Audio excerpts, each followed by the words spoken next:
Hello everyone, myself Vinay Balpande. Welcome to my channel Ayurveda. आज हम लोग रसशास्त्र और भेषज कल्पना का चैप्टर नंबर 6 देखेंगे, जिसका नाम है कल्पना निर्माण। इसका हम आज पार्ट नंबर 3 देखेंगे। अगर आप लोगों ने इसका पार्ट फर्स्ट और पार्ट सेकंड नहीं देखा है तो आप एक बार चैनल पर जाकर देख कर आइए।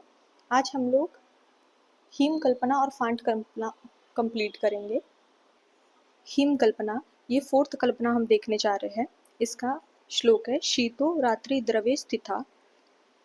ठीक है। द्रव्य को सारी रात द्रव में रखकर छान लेने के पश्चात जो कषाय कल्पना प्राप्त होती है उसे ही शीत कल्पना कहा जाता है।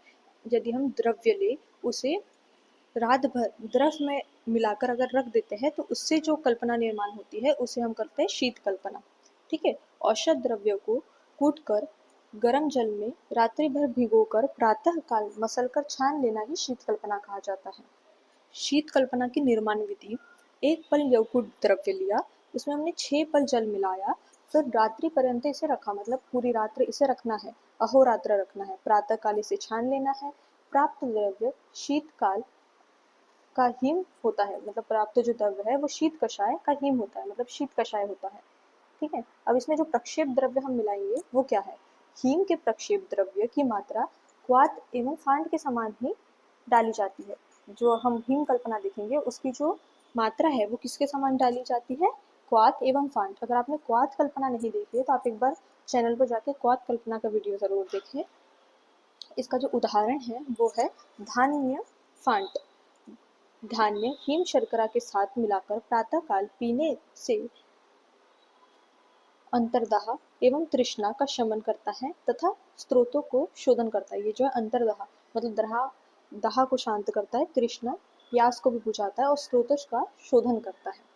नेक्स्ट जो हम कल्पना पढ़ने वाले हैं उसका नाम है फांट कल्पना। ये जो है हमारी 5th कल्पना है। इसका श्लोक है, क्षिप्त उष्णत्वं मुदित तत्फांड परिकीर्तितम। उष्ण जल में औषध को डालकर छान लेने के पश्चात प्राप्त जो होता है उसे फांट कहते हैं। इसकी जो निर्माण विधि है वो है, एक पल यवकुट द्रव्य, मतलब 48 ग्राम सम लेंगे, उसमें एक कुड़, मतलब 4 बल, मतलब एक पल 48 और एक कुड़ होता है 192 ग्राम सम उष्ण जल लेंगे। उन दोनों को मिलाएंगे, हाथ से मसलकर वस्त्र से छान लेंगे। इस प्रकार जो हमें प्राप्त जो द्रव प्राप्त होगा उसे हम फांट कहते हैं। हम लोगों ने क्या लिया? एक पल यवकुट द्रव्य लिया, मतलब 48 ग्राम हमने द्रव्य लिया, 192 ग्राम हमने जल लिया, दोनों को मिलाया, उसे हाथ से मसला और उसके बाद जो हमें प्राप्त हुआ उसे क्या कहते हैं? फांट कल्पना। फांट कल्पना में हम प्रक्षेप द्रव्य क्या यूज करेंगे? फांट का प्रक्षेप द्रव्य हिम और क्वाथ के समान ही माना गया है। अगर आपने क्वाथ कल्पना का वीडियो नहीं देखा है तो आप एक बार क्वाथ कल्पना का वीडियो पूरा देखिए। उदाहरण जो है वो पंचकुल फांट।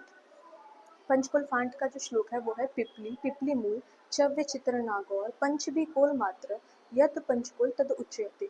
पिपली पिपली मूल चव्य चित्र शुंठी, इनको एक कोल की मात्रा में लेना है, इसे उबालना है, उसमें 10 तोले जल में इसे उबालना है, ठंडा होने पर इसे छान लेना है। अब इसके क्या क्या फायदे होते हैं?